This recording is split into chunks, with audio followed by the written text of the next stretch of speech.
Ay, amigas y amigos de All In Sports, cafecito en mano, saludcita para todos, con la resaca que nos ha dejado la grandísima final de Wimbledon 2023, ganada por el Rey Carlitos, por el Rey Carlos I de Wimbledon, quien ha destronado al número 1. Sí, señor, al que buscaba en esa cancha igualar a Roger Federer y a Bjorn Borg, el que buscaba llegar a 8 títulos en Wimbledon, 5 de forma consecutiva.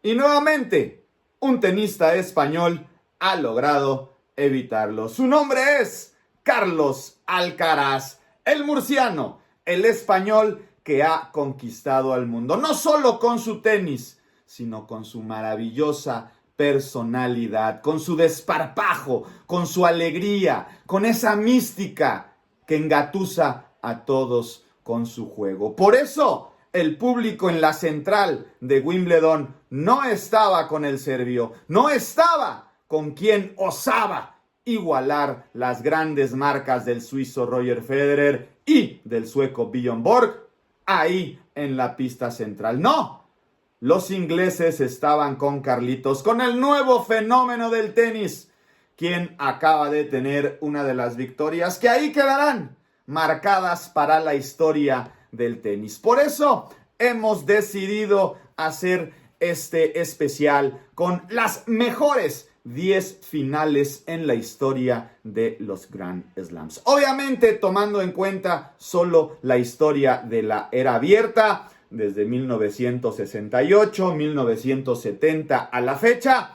desde que el tenis más o menos ha adquirido la forma que le conocemos. Recuerden, incluso lo hemos platicado en los últimos días, cuando Novak Djokovic tenía la posibilidad de luchar por hacer el Grand Slam calendario.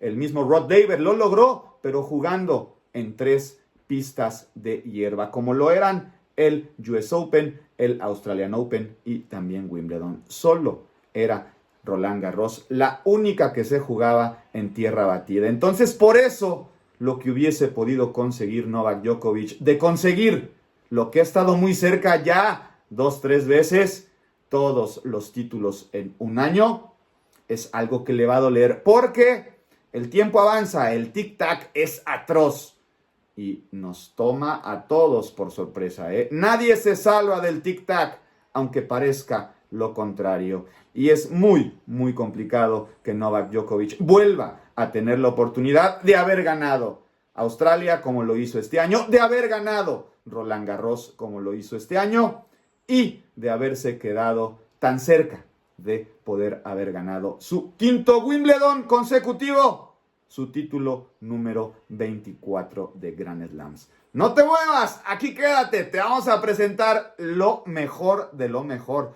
Ojo, que para definir al mejor partido de la historia son muchos los factores que tenemos que tomar en cuenta, ¿eh? No solo es quién enfrenta a quién, sino en qué momento se enfrentan, qué edad tenía cada uno, si estaban en su prime o no, ¿no? El contexto, qué había ganado ese mismo año, qué no habían ganado, en qué momento se encontraban. Son muchísimos los factores, no solo el marcador, no solo lo parejo del resultado, no solo los puntos increíbles que nos hacen vibrar en partidos de más de 4 horas. Por cierto, no se vuelvan a meter con los partidos a 5 sets. A los amantes de este maravilloso deporte nos fascina, nos encanta vivir partidos de 4 horas y más. No se preocupen, nadie quiere que nos los cambien. Aquí está un especial con las 10 mejores finales en la historia de los Grand Slams. No te lo pierdas, al estilo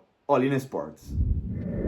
Y antes de arrancar con nuestro conteo, te recuerdo, si te gusta nuestro video, si te gusta nuestro trabajo, la mejor forma que tienes de agradecerlo es dándonos like, escribiendo un comentario, compartiendo nuestro contenido y obviamente suscribiéndote a nuestro canal. Te invito que de verdad interactúes con nosotros para que así nos ayudes, para que el algoritmo cada día nos quiera más y más.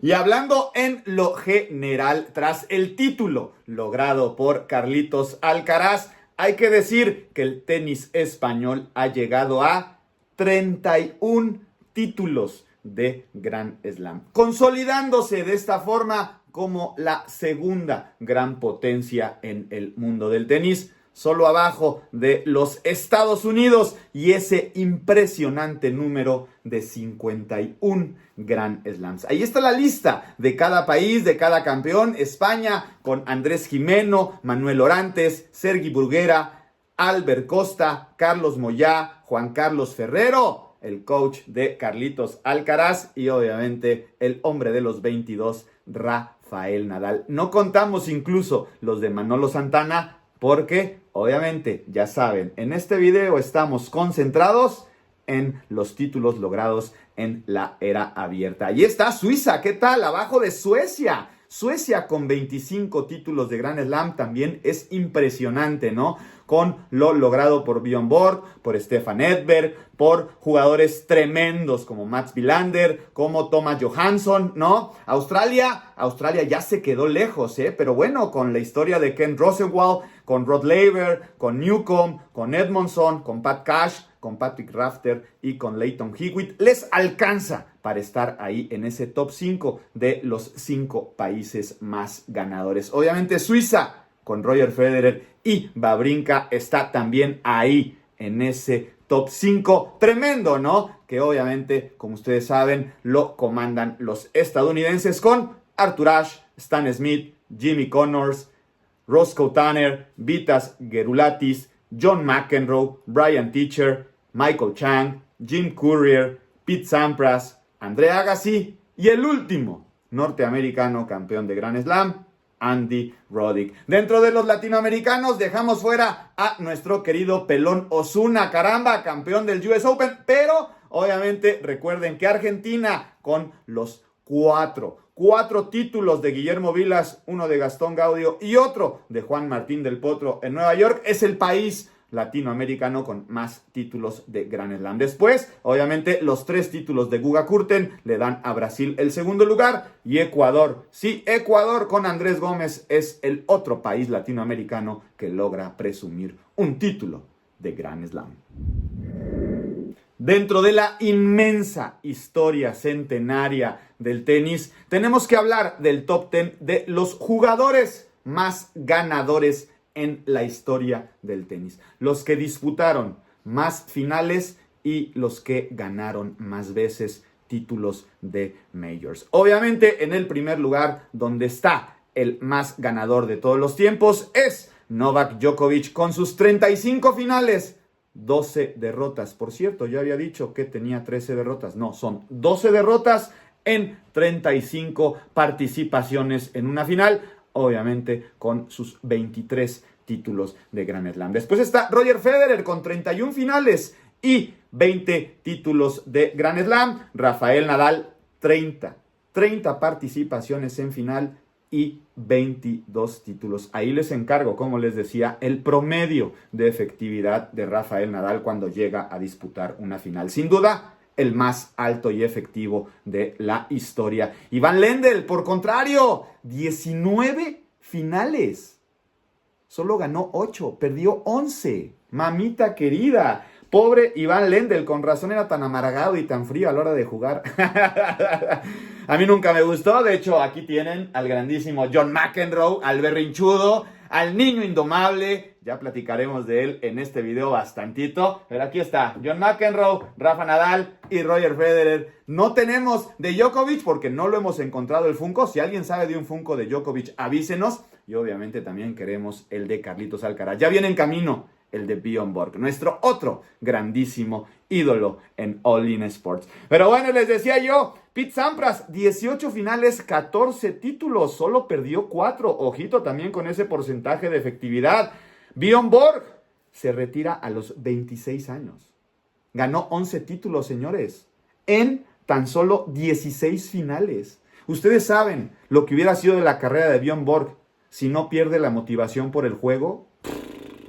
Hubiera sido un tipo nivel victory, sin lugar a dudas. Andre Agassi, 15 finales, 8 títulos de Grand Slam. El ídolo, el tipo rebelde, el de Las Vegas, tremendo también, impresionante. Por último, John McEnroe, 11 finales, 7 títulos. Mats Wilander, el sueco, 11 finales, 7 títulos. Y por último, el bailarín, el cisne, Stefan Edberg, el favorito de muchos, que llegó a 11 finales y solo ganó 5 títulos.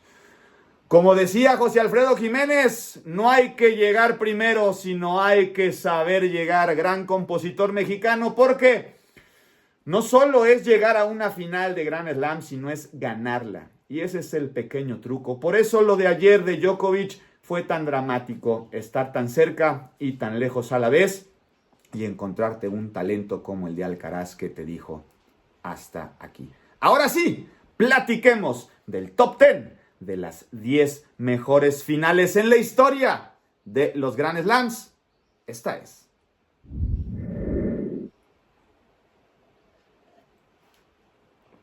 Estamos hablando aproximadamente de 45 años desde que la era abierta inició en el tenis. Desde entonces a la fecha son muchísimas las finales. Imagínense, dentro de esos 45 años tendríamos que multiplicar por 4 cada año, teniendo 4 finales mágicas y maravillosas. Para nombrar a las 10 primeras, pues obviamente siempre es muy injusto que se hace un conteo de este tipo, porque muchas quedan fuera. Ustedes no dejen de comentarme si alguna falta, si alguna debió de haber estado en lugar de otra. Este es mi conteo, yo hice mi investigación. Obviamente, muchos, la mayoría los viví. Muchos tienen que ver, obviamente, con la era mágica y maravillosa que hemos vivido en los últimos 20 años del Big Three. Vaya lo que vino a romper Carlitos, ¿no? Ahí está. Carlitos vino a romper 20 años de títulos de Roger Federer, Rafael Nadal, Andy Murray y Novak Djokovic. No hubo absolutamente nadie más que ganara en Wimbledon hasta que ayer llegó Carlitos Alcaraz. Es inolvidable, es muy complicado olvidar aquella final del 90 en Wimbledon cuando Stefan Edberg le ganó a Boris Becker el tercer partido entre ellos. Esa también merecía estar, pero al final no le alcanzó. ¿Qué decir de la segunda final entre McEnroe y Borg? Esa en Wimbledon, la última antes del retiro de la estrella sueca, donde McEnroe cobra venganza en la pista central de la catedral. Luego hay otra en 1984 que es tremenda, donde Ivan Lendl se recupera de los 2 primeros sets con derrota ante McEnroe en Roland Garros y termina el checo por levantar su primer título de Grand Slam. Esa final también pudo haber merecido estar dentro del top 10, pero al final nos decidimos por otra, de Roland Garros. Solo una de Roland Garros, y no es de Rafael Nadal, por cierto, quien nunca disputó una final en Roland Garros a 5 sets, por cierto. Y bueno, también decir la de Wawrinka, ¿no? Que le gana a Novak Djokovic, esa del 2015, también en Roland Garros. Es impresionante, mataquinielas, ¿no? Impresionante cómo el suizo se alza con el triunfo en aquella final del 2015. Y también recordar a Ivanisevic, ¿no? Que llegó con un wild card, 115 como ranking, una cosa así, el croata actual coach de Novak Djokovic, y que le gana de forma increíble en Wimbledon 2001 la final al australiano Patrick Rafter. Son esas las finales que no alcanzaron lugar en el top 10, ese que vamos a empezar en este momento y que de alguna forma teníamos que compartir contigo, porque seguro tú las recuerdas. Y ahora sí, arrancamos con la número 10. Es la final de Roland Garros 1999. Donde el chico de Las Vegas, el chico malcriado, el chico rebelde, uno de mis más grandes ídolos del tenis, si no han leído su libro Open, léanlo, disfrútenlo. Es una obra de arte esa biografía, porque confiesa cosas increíbles, platica cosas extraordinarias. Y por eso Andre Agassi tenía que estar en este conteo.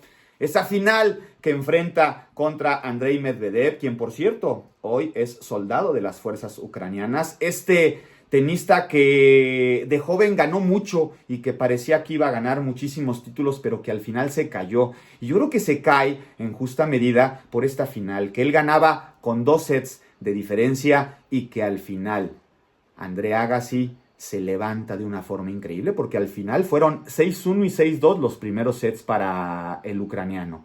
Y después Agassi gana los 3 siguientes de una forma extraordinaria, convirtiéndose hasta ese momento, a pesar de lo glamoroso y de lo extraordinario de la carrera de Sampras, que siempre fue la sombra de Agassi, Agassi sí pudo ganar los 4 títulos de Grand Slam, como muy pocos tenistas hasta ese momento. Así es que esta final de 1999 entre Agassi y Medvedev tenía que ocupar el número 10 de nuestro conteo. Y bueno, el 9º lugar de este conteo le pertenece a Rafael Nadal y Novak Djokovic en aquella final tremenda del 2013 en el US Open, que termina con el título del español. Primero sobre Djokovic en pista dura, con todo lo que significaba en ese momento, con la hegemonía que ya estaba empezando a crear Djokovic.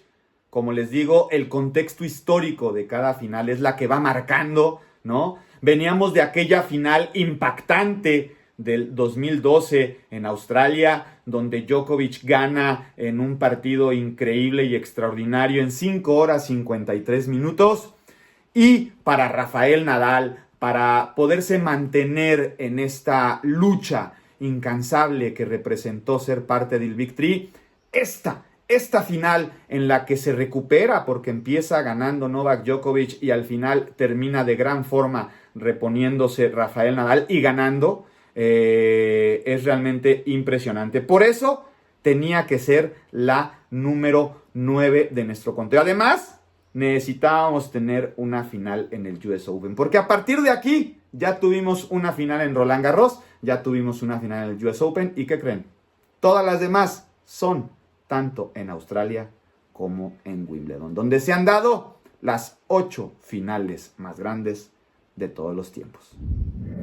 El número 8 de nuestro conteo también incluye a Novak Djokovic, en este caso en la final de Wimbledon 2014. La primera que le gana a su majestad. Ahí un partido increíble a 5 sets, doble tie break, los 2 tie breaks se los lleva Djokovic.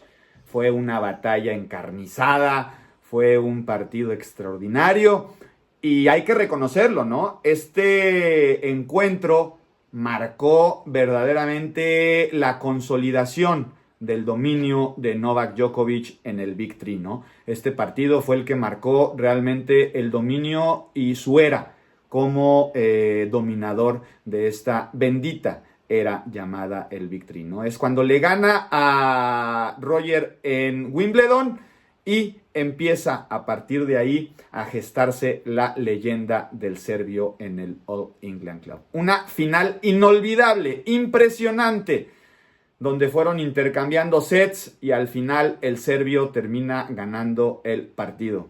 Una final que obviamente ni Novak Djokovic ni Roger Federer podrán olvidar nunca. Es el número 8 de nuestro conteo de las mejores finales de Grand Slam de todos los tiempos. Y en el número 7 de nuestro conteo tenemos a su majestad, a Roger Federer, cuando en el 2017, en aquella final de Australia, de forma increíble, de forma alucinante, cuando Nadal ya lo tenía, cuando ninguno de los dos era declarado favorito para llevarse ese torneo. Ambos venían, me acuerdo, de años muy irregulares, de años muy inciertos, de muchas dudas. De hecho, al final del partido, Roger Federer le dice a Rafael Nadal con toda sinceridad: si existiese el empate en el tenis, me hubiese encantado que este partido hubiese sido empate. Fue un partido de montañas rusas, de dominios alternos. Fue un partido increíble, extraordinario, en el que al final vemos el festejo de Roger Federer, todo efusivo, volviéndose loco, gritando y brincando como pocas veces habíamos visto a Roger Federer celebrar un partido. Esta final tenía que estar aquí, esta final debió a lo mejor de haber estado en el top 5, pero yo creo que por la edad de ambos y por lo que marcó en ambos, yo creo que hubo finales más importantes, ¿no?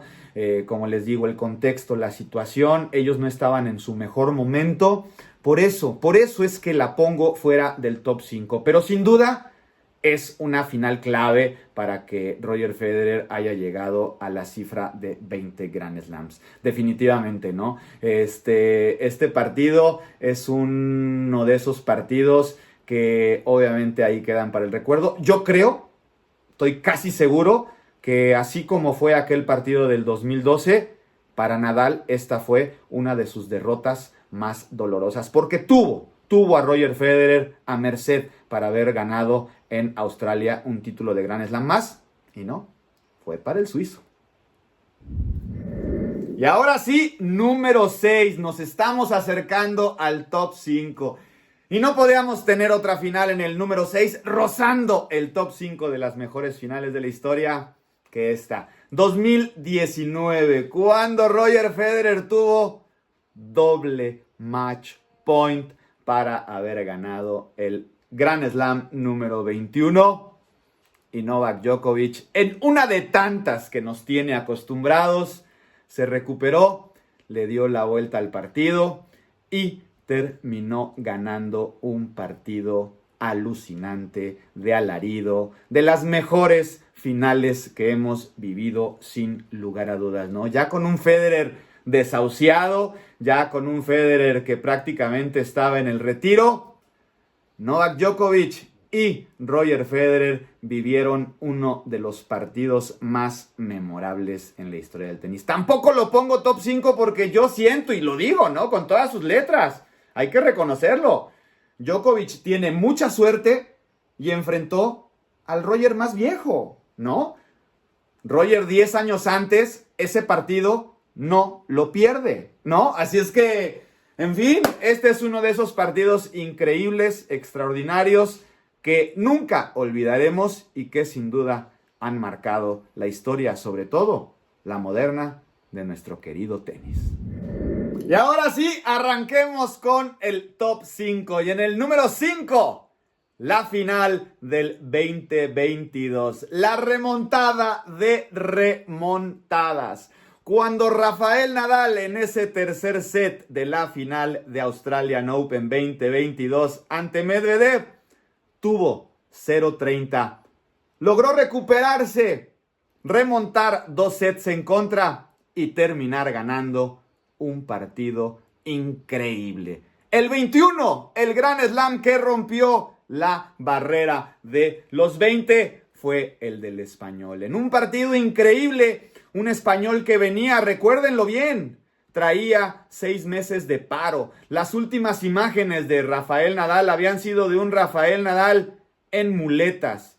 No participó en absolutamente nada en el cierre de año y era su regreso a la actividad. Y vaya sorpresa. Sí, muchos dirán que no estuvo Djokovic en ese torneo, pero enfrentó al mejor tenista que podía enfrentar en ese momento. A Daniil Medvedev, quien era el número 1 del mundo y quien nada pudo hacer para evitar la avalancha llamada Rafael Nadal. Nada pudo hacer el ruso con esos 2 sets que ya tenía de ventaja, cuando Rafael Nadal de pronto encontró un espacio, una grieta, le rompió el servicio en ese tercer set, después de haber estado a 2 puntos de que le quebrara y de que estuviera prácticamente con el partido en las manos el ruso. Rafael Nadal logró una de las remontadas más increíbles en la historia y, como les digo, representó el primer título de Grand Slam, más allá del 20, con el número 21 ganado por Rafael Nadal. Por eso, este partido tenía que estar, sí o sí, dentro del top 5 de los mejores partidos de la historia. Y en el cuarto lugar no podía estar otro que el partido de anoche. El partido entre Carlitos Alcaraz y Novak Djokovic. A ver, esto es algo muy similar a lo que vamos a ver a continuación, a lo que vamos a revisar dentro de la historia del tenis. Como les digo, no es solo quién contra quién se enfrenta, sino en qué momento. Novak Djokovic llegaba con 34 triunfos de forma consecutiva en Wimbledon. Novak Djokovic traía 10 años de no perder en la pista central de Wimbledon. Solo había caído en una final de Wimbledon ante Andy Murray. Iba a buscar igualar los 8 títulos de Wimbledon de Roger Federer y trataba de emular a Bjorn Borg y Roger Federer como los únicos jugadores en poder ganar 5 veces consecutivas Wimbledon. Ante ese escenario, ante ese contexto y ante un Djokovic que por mucho que tenga 36 años, hay que tomar en cuenta que dentro de esa vejez de Novak, para que luego no se enojen, el tipo viene de ganar Australia robando y el tipo viene de ganar Roland Garros sin sudar.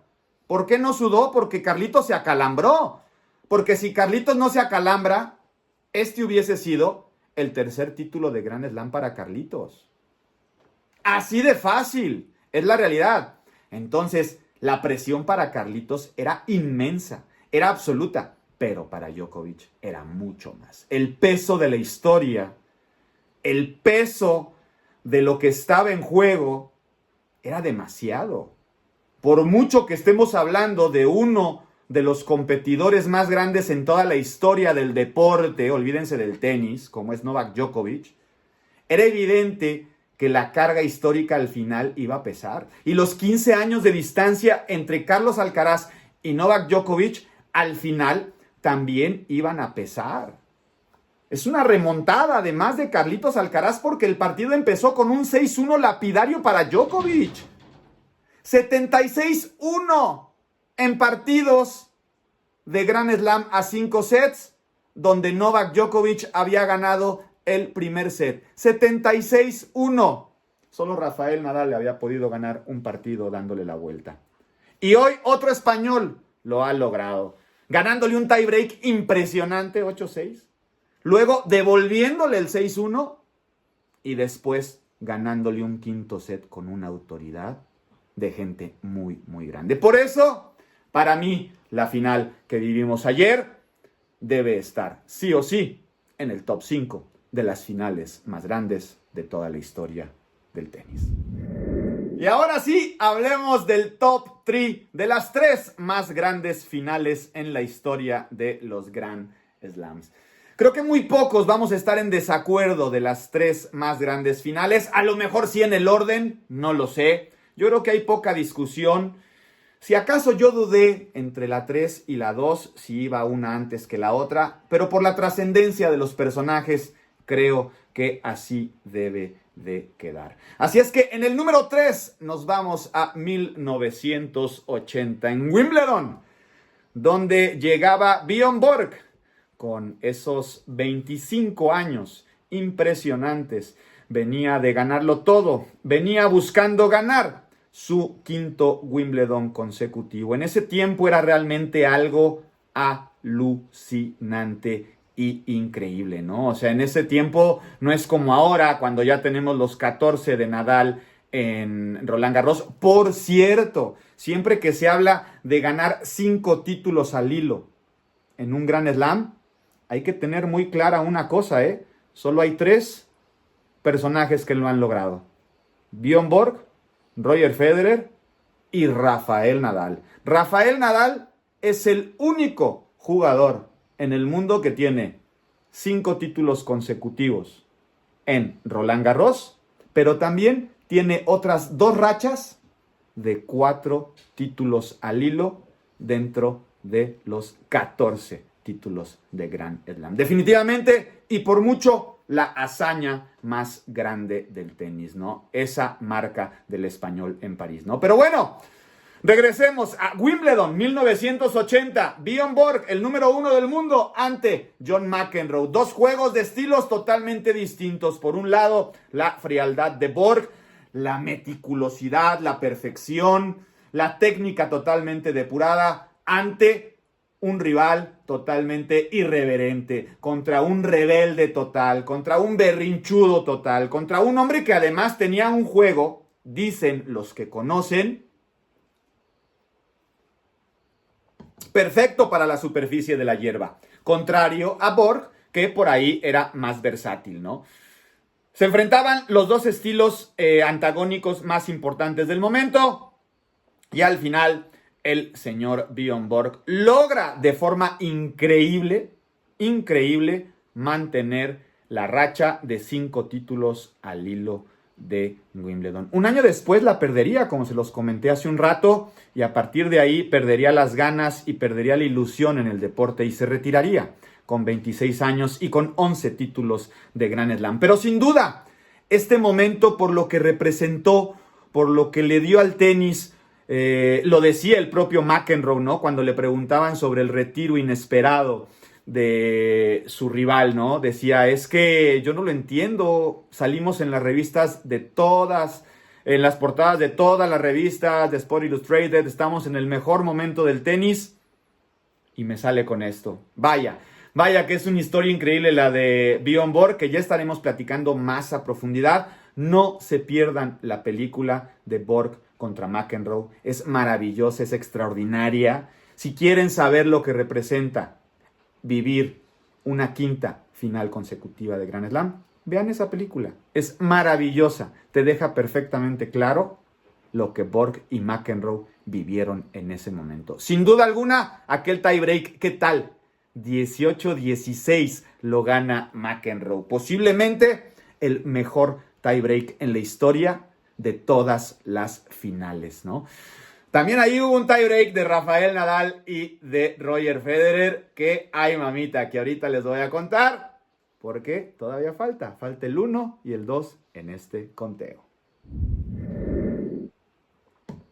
Y en el número 2 de este conteo de las 10 mejores finales en la historia de los Grand Slams, sin duda alguna tenían que estar los de la rivalidad más grande de todas, los que han jugado entre ellos más veces, los que se conocen hasta la muela más pequeña. Novak Djokovic y el español Rafael Nadal en aquella batalla que fue para el serbio en el 2012 en la cancha de Australia, allá en Melbourne, donde verdaderamente para mí inició el dominio de Djokovic. Creo que esa derrota de 5 horas 53 minutos en contra de Rafael Nadal fue una losa mental muy pesada sobre el español que le provocó tener años y años de dominio del serbio, ¿no? Esa final la tuvo Nadal, tuvo el 4-2 en el último set, pudo haberla ganado sin ningún problema, pero nuevamente Novak Djokovic, el escapista, el Houdini del tenis, se recupera de una forma increíble en ese último set, en ese quinto set. Y pues ahí están, ¿no? Esas imágenes para la historia. Nunca habíamos visto una entrega de premios donde los dos jugadores estuvieran sentados, con la imagen de Djokovic ofreciéndole agua a Nadal, con dos jugadores que prácticamente no se podían mantener en pie. Y creo que esa batalla refleja perfectamente bien lo que ha sido esta rivalidad, lo que ha sido la era del Big Three. Una batalla sin cuartel, una batalla que demuestra por qué Novak Djokovic y Rafael Nadal han terminado hoy por hoy como los jugadores con mayor títulos de Grand Slam en toda la historia del tenis, ¿no? Esta final de Australia del 2012 sin duda pasa a la historia como una de las mejores, una de las más dramáticas, una de las más increíbles. Fue un toma y daca impresionante, ¿no? En la superficie favorita de Djokovic. Yo quiero que eso quede muy claro, porque por eso siempre hablo de los contextos, de las situaciones. Nadal nunca disputó una final de Roland Garros a 5 sets. Nunca nadie llegó a darle ese tipo de agobio, ese tipo de asedio. Djokovic tenía perdida esta final. Perdió en Nueva York. Ahora perdió con Alcaraz en Wimbledon. Eso a Nadal nunca le ha pasado en su cancha, en su pista, en París, donde es el amo, el rey. Eso es dominio, eso es supremacía, eso es superioridad. Y hay que dejarlo claro porque a la gente de pronto se le olvida. Ok, sí, tiene un gran slam más, pero nunca se les olvide que de las 14 finales que Rafael Nadal ha disputado en Roland Garros, nunca nadie lo ha podido llevar al extremo. Y eso yo creo que es una de las cosas que más le duele tanto a Novak Djokovic como a Roger Federer. Y ahora sí, la final más grande de todas. El partido más grande en la historia del tenis. Aquí está el top 1 de este conteo de las mejores finales de Grand Slam de todos los tiempos. Y ahora sí, hablemos del partido de partidos. El juego que cambió la historia de este deporte.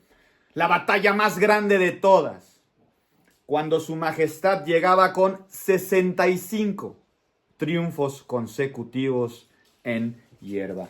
Llegaba con 5 títulos al hilo en Wimbledon. Y llegó Rafael Nadal y le dijo: hasta aquí. Era la tercera final consecutiva en Wimbledon que nos regalaban estas bestias. Es el clímax de la rivalidad que hizo del tenis un deporte único e irrepetible.